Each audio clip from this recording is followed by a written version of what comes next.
Hello, everyone. Thanks for joining me again. This is Bob Martin with the Nautilus Dry Docks, the RCSubGuy. This is another live YouTube session. This is like the fourth or fifth one that we've got. It's a Saturday around 11 o'clock Eastern time, Thursday night by popular demand. So take a look at that. It'll be about a month from now. This is going to be a little truncated because I need to leave here in about 25 minutes to pick my wife up from the airport, but I wanted to make sure I had a chance to do the video for all of you. So I'm looking forward to any questions that kind of pop up. I'll do my best to field them as we go, but this is going to be actually a really cool topic because I want to outline about 6 different kinds of ballast systems that are utilized in RC submarines. Now there's lots of ones out there, but this just happened to be what I had examples for lying around the shop. So let's take a look at them, and I'll tell you the relative differences, pros and cons of each one of the systems. So hope you enjoy. Let's get started. So we're going to start with one of the original ones. This is a DNE Miniatures watertight cylinders engineered by a gentleman by the name of David Merriman, who's really kind of the godfather of RC submarines, a huge contributor to it, massive asset to the hobby. The idea behind this is nice and simple. We're going to take a look at this. We've got our ballast tank right here, and we've got our electronics compartment right here. In this particular setup, the battery would typically live outside the cylinder. Sealed lead acid battery. But if we take a look at the ballast system, what we've got in here is a pressure vessel that holds airbrush propellant. And what happens is you've got a servo on the inside here that pushes and pulls this arm on the bottom. And when it pushes, it opens up this vent at the top. And when it pulls, it depresses this little tire valve, which is connected to the pressure vessel, and it expels this liquid air into the ballast tank, which expands into gaseous form and forces the water out through these big holes in the bottom. It's a really simple system. This particular version has what is called a gas saver, which basically means that when the float here is in the bottom position, there's no way for this linkage to actuate the blow. So basically when your tank is fully empty, you're not going to waste extra gas by blowing it into an empty tank. Pros to this is it's dead simple, reliable. You got the bubble action going on. When you vent the tank, all the bubbles come up to the surface there. But the cons, and it's probably the biggest one that people worry about, is when you run out of gas, basically there's no way for the boat to surface again. So certainly not a great situation. A lot of people count their blow cycles. I also sell a piece of electronics that automatically tracks the number of seconds that it blows. So if you're interested, that's something that's out there. So this is a gas style ballast system. Now something that a lot of people like is what's called RCABs, or recirculating compressed air ballast system. And this is an example from the RC Sub workshop out of Japan. And the idea behind this is that the bag here gets inflated by utilizing the ambient air inside the electronics compartments of the cylinder. So the air pump pumps air into the ballast bag here, and this is a blood pressure cuff, fills it up, and that's basically in surfaced mode. When you need to surface, it hits a valve, the air releases back into the cylinder. Now, this isn't as common a system as what people like. There's actually called a reverse RCAB system, and in that particular one you start out with the bag full and the air pump pumps the air in. So the cool thing about that is in case of failure of the valve, you will have the air return in and surface the boat. So another common system, recirculating compressed air ballast system. Next one I want to show you is one of my favorites. This is a high pressure pump system. This is an example of an OTW cylinder that I carry on my site. Again, this is a dead simple system. This is your ballast tank in the center, and you've got a pump, or sorry, yeah, a pump and a solenoid valve. And the idea behind this is that the pump kicks in, the valve opens, water is pumped into the ballast tank, compressing the air, which in two variations will either stay inside the ballast tank, or you can actually vent it into the electronics compartments, which means the pump works just a little less hard.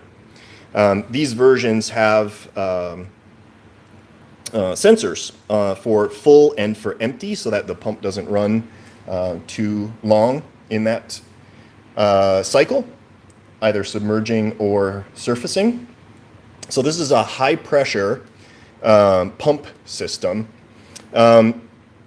There's really not a lot of drawbacks to it other than probably current draw on the system, and the fact that you are increasing the ambient air pressure inside your cylinder, which means you have to have special seals that can handle that pressure. So you can't use, like standard seals on the end. They need to be able to take the reverse pressure of that air building up inside the cylinder. Next one I want to talk about is the piston style system. And this was really kind of made popular by Engel of Germany. These are typically used in dry hull boats. These are all cylinders, watertight cylinders used in wet hull boats. The meaning of which is that the only thing that stays dry are the electronics, and the rest of the boat floods with water. A good example of that is this setup I've got here, which is a 1/48 scale skipjack submarine. So you can see all of this floods, all of this area around fills with water. So that's a dry hull or a wet hull boat.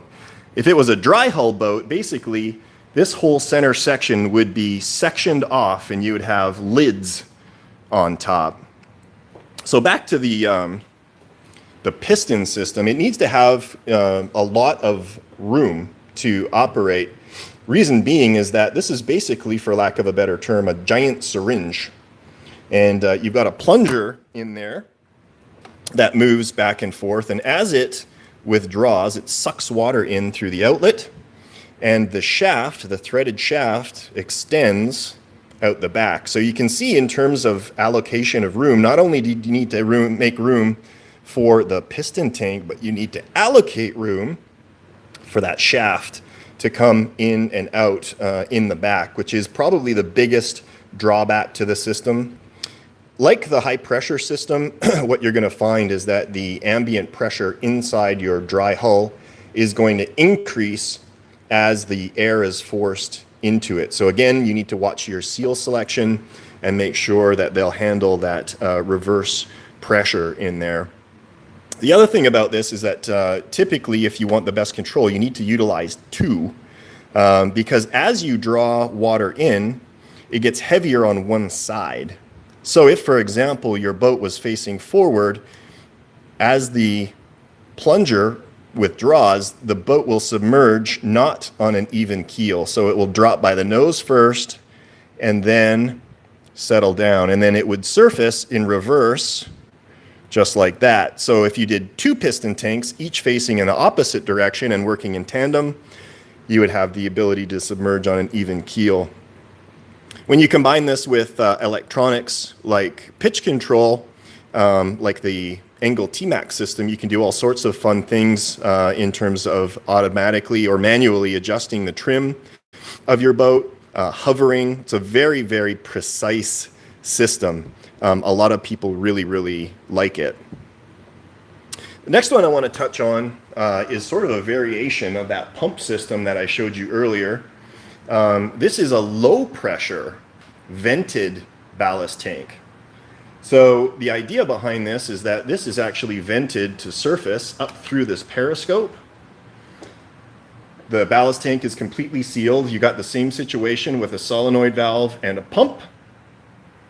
to dive, the pump turns on, water's pumped into the ballast tank, air goes out through this vent hose, out through the periscope, and the model submerges. It's imperative that this boat be ballasted slightly positively so that at all times that snorkel intake is above the surface of the water. Without that being the case, there's no way for it to surface. And so when I trim this boat out, which I'm in the process of doing right now, I get the water to about here when the tank is full of water. And that'll always give you a margin of safety so that if anything ever happens, the boat will always eventually find its way back up to the surface again. The advantage to this is that you can utilize standard seals. All of these are sort of at ambient pressure. The only thing you need to worry about is the water pressure trying to force itself in.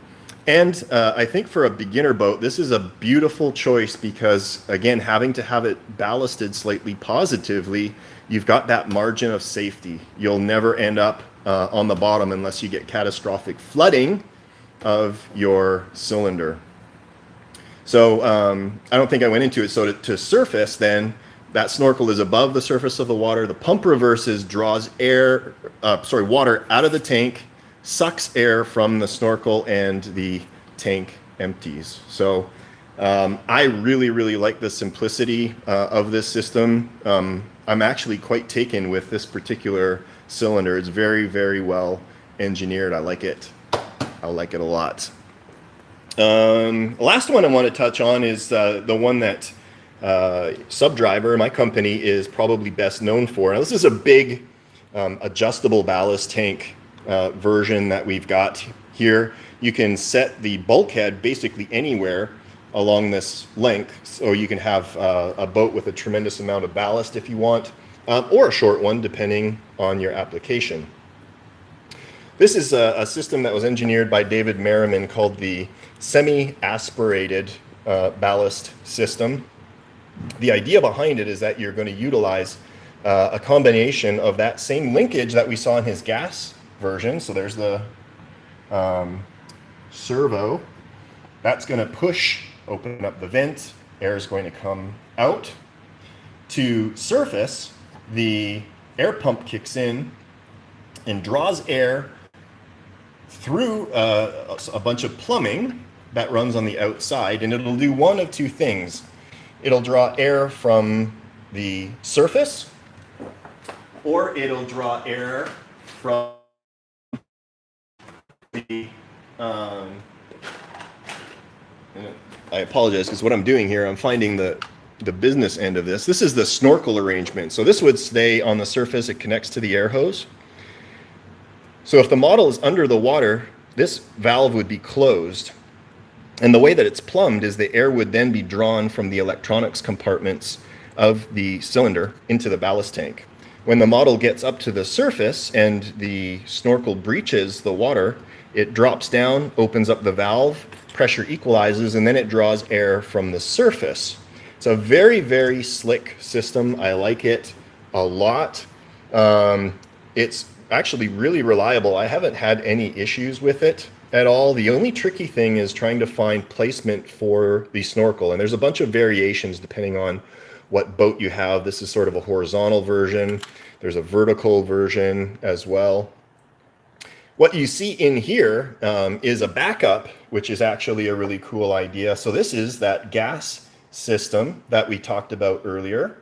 And this is basically an emergency gas backup. So if for whatever reason that model is not coming up, if you hit the throw just a little bit further, it depresses the valve, blows air into the ballast tank, and brings it back up to the surface. So that's the SAS semi-aspirated system that David Merriman engineered.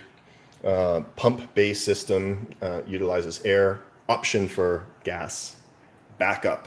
So I've touched on 6 different variations of ballast systems in there. There's more.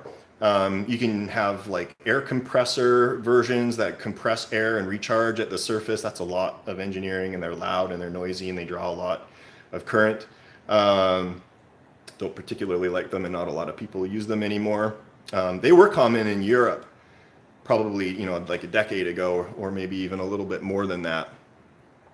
So that was basically an overview of all of the different ballast systems that are typically used in there.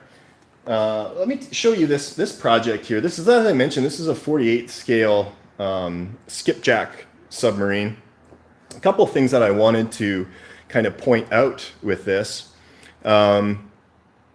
It's got sail-mounted planes, and that creates an engineering challenge because you need to connect linkages from a removable top to the bottom of the hull where the electronics compartment is mounted. And this is the solution that I came up with.